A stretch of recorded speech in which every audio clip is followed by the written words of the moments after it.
अगर मैं आपसे कहूं कि एक ट्रेडर की 70% ट्रेड्स प्रॉफिट में बंद होती है, जबकि दूसरे की सिर्फ 40% ट्रेड्स प्रॉफिट में बंद होती है, तो आप किसे बेहतर ट्रेडर कहेंगे? ज़्यादातर लोग पहले ट्रेडर का नाम लेंगे, लेकिन अगर मैं कहूं कि 70% जीतने वाला ट्रेडर लगातार पैसा खो रहा है और 40% जीतने वाला ट्रेडर लगातार पैसा बना रहा है, तो यहीं से असली सवाल शुरू होता है। आखिर ऐसा क्यों होता है कि सही ट्रेड लेने के बाद भी ज़्यादातर ट्रेडर्स का अकाउंट नहीं बढ़ता? क्यों उनके कई छोटे छोटे प्रॉफिट एक ही बड़े लॉस के सामने खत्म हो जाते हैं? क्या वजह गलत स्ट्रेटजी है, गलत इंडिकेटर, या फिर वजह कुछ ऐसी है जिसे ज़्यादातर ट्रेडर्स कभी समझ ही नहीं पाते? आज की इस वीडियो में हम उसी सबसे बड़ी गलती की बात करेंगे जिसने मेरी ट्रेडिंग पूरी तरह बदल दी। मुझे एहसास हुआ कि मेरी सबसे बड़ी समस्या गलत एंट्री नहीं थी। मेरी सबसे बड़ी समस्या थी, मैं अपने प्रॉफिट से डरता था और अपने लॉस से उम्मीद रखता था। यही आदत धीरे धीरे मेरा पूरा रिजल्ट तय कर रही थी। जरा अपने पिछले 10 ट्रेड याद कीजिए। कितनी बार ऐसा हुआ कि थोड़ा सा प्रॉफिट आते ही आपने ट्रेड बंद कर दिया, और कितनी बार लॉस में जाकर आपने खुद से कहा, थोड़ा और रुकते हैं, शायद मार्केट वापस आ जाए। अगर ऐसा आपके साथ हुआ है तो आप अकेले नहीं हैं। यही गलती लगभग हर ट्रेडर करता है। लेकिन सवाल है, हमारा दिमाग ऐसा क्यों करता है? जब हमें पता है कि बड़ा लॉस गलत है, तो हम उसे बढ़ने क्यों देते हैं? और जब हमें पता है कि बड़ा प्रॉफिट ही अकाउंट बढ़ाता है, तो हम जल्दी बाहर क्यों निकल जाते हैं? क्योंकि यह समस्या चार्ट की नहीं, साइकोलॉजी की है। जब मैंने ट्रेडिंग शुरू की थी, मुझे लगता था कि बस सही स्ट्रेटजी मिल जाए तो सब ठीक हो जाएगा। मैं रोज नए इंडिकेटर, नई स्ट्रेटजी और नए पैटर्न सीखता था, लेकिन महीने के अंत में रिजल्ट वही रहता। फिर मैंने अपने पुराने ट्रेड्स देखे और मुझे एक सच्चाई समझ आई। मेरी ज़्यादातर एंट्री सही थीं, लेकिन मैं अपने अच्छे ट्रेड्स को बड़ा बनने का मौका ही नहीं देता था। थोड़ा सा प्रॉफिट आते ही डर शुरू हो जाता, कहीं ये भी वापस ना चला जाए, और मैं ट्रेड बंद कर देता।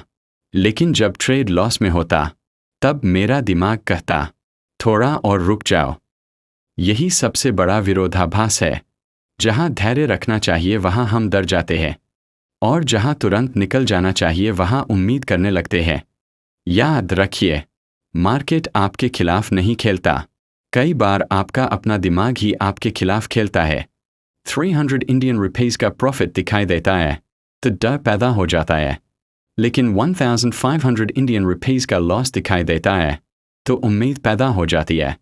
यही कारण है कि छोटे प्रॉफिट बार बार बुक होते हैं और बड़े लॉस धीरे धीरे बनते जाते हैं। तो इसका समाधान क्या है? सबसे पहला कदम है, हर ट्रेड लेने से पहले अपना रिस्क स्वीकार करना। मैंने एक आदत बनाई। हर ट्रेड से पहले खुद से सिर्फ एक सवाल पूछता था, अगर अभी मेरा स्टॉप लॉस हिट हो जाए तो क्या मैं इसे बिना पछतावे के स्वीकार कर सकता हूं? अगर जवाब हाँ होता, तभी ट्रेड लेता। अगर नहीं, तो ट्रेड छोड़ देता। इस एक बदलाव ने मेरी पूरी सोच बदल दी।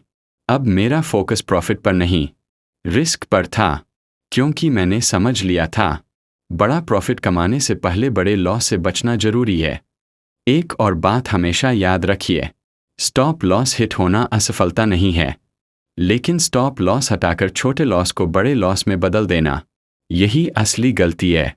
प्रोफेशनल ट्रेडर हर ट्रेड जीतने की कोशिश नहीं करता, वह सिर्फ अपने नियमों का पालन करता है, क्योंकि उसे पता होता है, एक बड़ा लॉस सिर्फ पैसा नहीं लेता, वह आत्मविश्वास और डिसिप्लिन भी छीन लेता है। अब एक महत्वपूर्ण बात, हर ट्रेड को अपनी परीक्षा मत बनाइए। एक ट्रेड आपको सफल या असफल नहीं बनाता। जिस तरह एक डॉक्टर हर मरीज को नहीं बचा सकता, उसी तरह कोई भी ट्रेडर हर ट्रेड नहीं जीत सकता। आपका काम सिर्फ सही सेटअप लेना, रिस्क तय करना और अपने प्लान का पालन करना है। बाकी फैसला मार्केट करेगा। आज से हर ट्रेड में खुद से सिर्फ 2 सवाल पूछिए। पहला, क्या मैं अपने सिस्टम के अनुसार एग्जिट कर रहा हूं, या सिर्फ प्रॉफिट खोने के डर से? दूसरा, क्या मैं अपने प्लान के अनुसार स्टॉप लॉस स्वीकार कर रहा हूं, या सिर्फ उम्मीद के सहारे बैठा हूं? अगर आप ईमानदारी से इन 2 सवालों के जवाब देने लगे, तो तो आपकी ट्रेडिंग धीरे धीरे बदलने लगेगी। आखिर में सिर्फ एक बात याद रखिए, ट्रेडिंग का उद्देश्य हर ट्रेड जीतना नहीं है। ट्रेडिंग का उद्देश्य ऐसा सिस्टम बनाना है जहां छोटे लॉस सामान्य हो और बड़े प्रॉफिट आपके पूरे महीने का रिजल्ट बदल दे। इसलिए अपने प्रॉफिट को लेकर अधीर मत बनिए, अपने लॉस को लेकर जिद्दी मत बनिए। धैर्य को अपनी ताकत बनाइए, डिसिप्लिन को अपनी पहचान बनाइए और रिस्क मैनेजमेंट को अपनी आदत बनाइए। क्योंकि जिस दिन आपका फोकस रिजल्ट से हटकर प्रोसेस पर आ जाएगा, उसी दिन से आपकी ट्रेडिंग सच में बदलनी शुरू हो जाएगी।